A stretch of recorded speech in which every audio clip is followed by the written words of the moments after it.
Question number 11 में दिया हुआ है y into d x plus x minus y square into d y equals to 0। तो अब हम वैसे 10 तक तो हम 10 से पहले हम इस वाले फॉर्म को सॉल्व कर रहे थे d y by d x वाले, और 10 में हमने क्या किया d x by d y. अब तो यहाँ से भी आप सोच सकते हैं कि 11 में भी कहीं ना कहीं D x by d why he create करना है। एक तो ये हो गया, और दूसरा है कि आपको पता चल जाएगा कि पहले d y by d x हम निकालते हैं। तो x minus y square into d y equals to minus y into d x. तो d y by d x equals to minus y upon x minus y square. देखिए ये देखने से ही लग रहा है कॉम्प्लेक्स है। अब क्यों कॉम्प्लेक्स है? तो अगर हम अपने मन में ही एज्यूम करें कि अगर इक्वेशन ऐसा होता d x y d y, इससे आगे कुछ एज्यूम नहीं करना है, केवल ये एज्यूम करना है x minus y square upon minus y. तो d x upon d y y square minus x upon y, ये है। अगर मन में ही ऐसा एज्यूम करें तो ये तो दिख रहा है कि दोनों को जब अलग अलग लिखेंगे तो ऊपर y बचेगा और इसमें x बाय वाई बचेगा, मतलब कहीं ना कहीं इसमें डिफरेंशियल बनता हुआ दिख रहा है। अगर ऐसा रहे तब तो जब ऐसा है तो हम इसको करके देखते हैं, तो दोनों साइड उल्टा कर देंगे। तो d x by d y equals to x minus y square, negative को हटा ही देते हैं, तो y square minus x upon y. तो d x by d y equals to y minus x by y, ठीक है।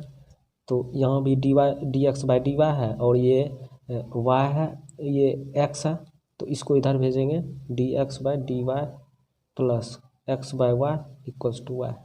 देखिए बन गया लीनियर। यहाँ एक्स का कोफिशिएंट फंक्शन ऑफ वाई है और ये क्यू वाला जो पार्ट है ये भी फंक्शन ऑफ वाई है। तो और यहाँ d x by d y है, ध्यान रखना यहाँ d y by d x नहीं है, d x by d y है। तो इंटीग्रेटिंग फैक्टर क्या होगा, e to the power integral p into d y के रेस्पेक्ट में इंटीग्रेट करेंगे यहाँ पर। तो पी का value 1/y into d y, तो e to the power log y equals to y. मेरे पास इंटीग्रेटिंग फैक्टर आ गया वाई, ठीक है। तो इंटीग्रेटिंग फैक्टर वाई आ गया, तो जनरल सॉल्यूशन निकालने का क्या है तरीका, x into integrating factor equals to integral of Q. तो क्यू का क्या वैल्यू है, क्यू का वैल्यू है y into integrating factor, integrating मेरे पास फैक्टर है वाई इंटू डी वाई से डी वाई के रेस्पेक्ट में इंटीग्रेट करेंगे। तो x into y equals to y square into d y. तो x into y equals to y square का इंटीग्रेशन क्या होता है वाई, तो Y to the power n का इंटीग्रेशन होगा y to the power n plus one upon n plus one. तो यहाँ वाई 2+1 अपॉन 2+1 प्लस सी, एक कॉन्स्टेंट ऐड कर देंगे। तो x into y equals to y cube upon 3 plus c. तो अब इसको x equals to y square by 3 plus c y inverse. तो ये मेरा जनरल सॉल्यूशन आ गया इस डिफरेंशियल इक्वेशन का, ठीक है।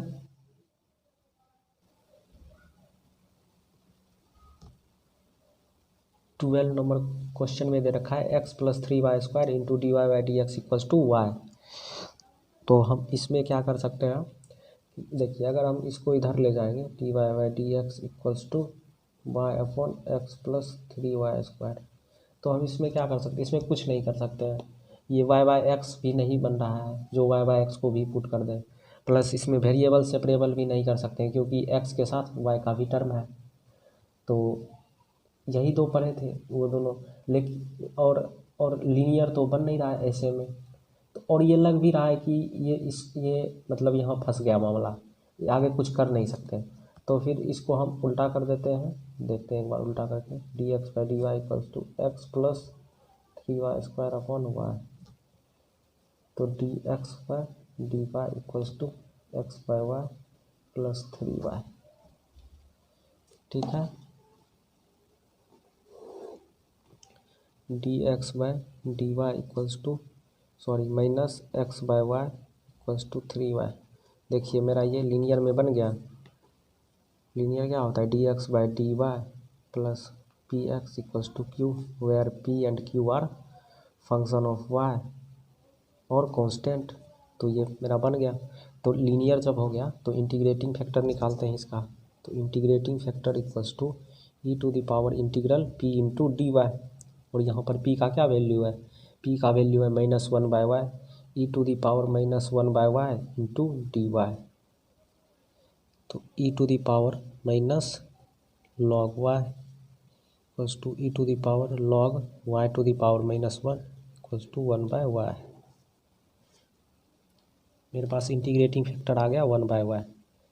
तो अब जनरल सॉल्यूशन क्या होता है, x into 1/y, x into integrating factor equals to integral of q। तो q का मेरे पास क्या वैल्यू है 3y into integrating factor 1/y into d y. तो y से y कैंसिल, तो x/y equals to 3y plus सी। इस y को उधर सेंड करेंगे तो x equals to 3y² plus c y. तो ये मेरा differential equation sorry general solution आ गया इस डिफरेंशियल इक्वेशन का। तो यही मेरा आंसर हो जाएगा। ठीक है,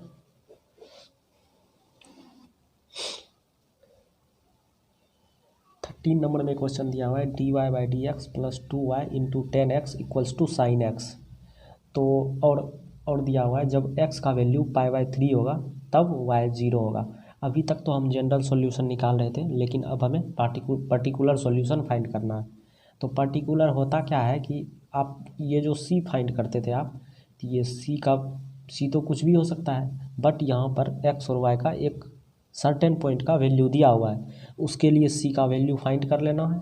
और कैसे करना है, x का वैल्यू भी पुट कर देंगे और y का वैल्यू भी इसमें पुट कर देंगे। तो मेरे पास c का वैल्यू आ जाएगा और c के जगह पर वो हम वैल्यू पुट कर देंगे, तो वो मेरा पार्टिकुलर सॉल्यूशन हो जाएगा। ठीक है, तो अब इसमें देखते हैं। तो ये तो देखो लीनियर तो है ही, ये y का कोफिशिएंट 2 10x जो कि फंक्शन ऑफ x है, और ये q वाला पार्ट जो कि फंक्शन ऑफ x है, और dy बाई डी एक्स का कोफिशिएंट 1 तो है ही। तो इसमें क्या निकालते हैं हम, इंटीग्रेटिंग फैक्टर निकालते हैं। तो integrating factor equals to e to the power integral p into d x, और यहाँ पर p क्या वैल्यू है, e to the power integral p 2 10x into d x. अब 10x का इंटीग्रेशन तो सबको पता ही होगा, e to the power 2 log sec x। तो e to the power log sec x का होल स्क्वायर। तो sec x का होल स्क्वायर मेरे पास आ गया इंटीग्रेटिंग फैक्टर। ठीक है, अब जनरल सॉल्यूशन निकालने के लिए क्या करते हैं, y into integrating factor equals to integral of q into integrating factor with respect to d x. तो y इंटू सेक एक्स का whole square equals to q का क्या वैल्यू है, q का मेरे पास वैल्यू है sine x into sec square x into d x. अब देखिए सेक और साइन में तो कोई रिलेशन है नहीं, बट सेक और कॉस में होता है। तो y इंटू सेक एक्स का whole square equals to sine x upon cos square x, इसलिए हम इसको कॉस में बदल देते हैं। तो sine x upon cos x into cos x. देखिए ये इतना करने के बाद ही हमको दिख रहा है कि ऊपर में 10x और सेक एक्स मेरा क्रिएट हो रहा है, इसलिए हम कॉस एक्स। तो अब इसका इंटीग्रेशन क्या होता है, इसका इंटीग्रेशन होता है 10x सेक एक्स का, सेक एक्स इंटू 10x का होता है सेक एक्स प्लस सी, और y इंटू सेक एक्स का होल स्क्वायर। तो y equals to sec x, sorry इधर ही रखते हैं ताकि, और y equals to 0 when x equals to π/3। तो y इंटू सेक π/3, इसका मतलब सेक 60। तो सेक 60 सॉरी ये कुछ भी वैल्यू y 0 है तो ये पूरा टर्म 0 हो जाएगा, अपॉन सेक 60 का वैल्यू 2 होगा, क्योंकि कॉस 60 का वैल्यू होता है 1/2, तो सेक इसका उल्टा 2 प्लस सी, तो सी इक्वल्स टू -2, तो y into sec square x equals to 1/cos x plus -2, तो y into sec square x equals to sec x -2, तो y इक्वल्स टू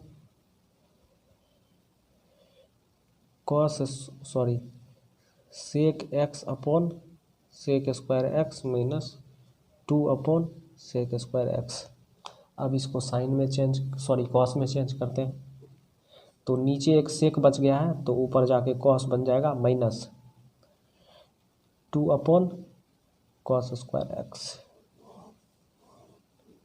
तो ये मेरा पर्टिकुलर सॉल्यूशन आ गया, सी का वैल्यू यहाँ फाइंड कर ही लिए हैं, ठीक है। तो ये मेरा पर्टिकुलर सॉल्यूशन आ गया, यही आंसर हो जाएगा।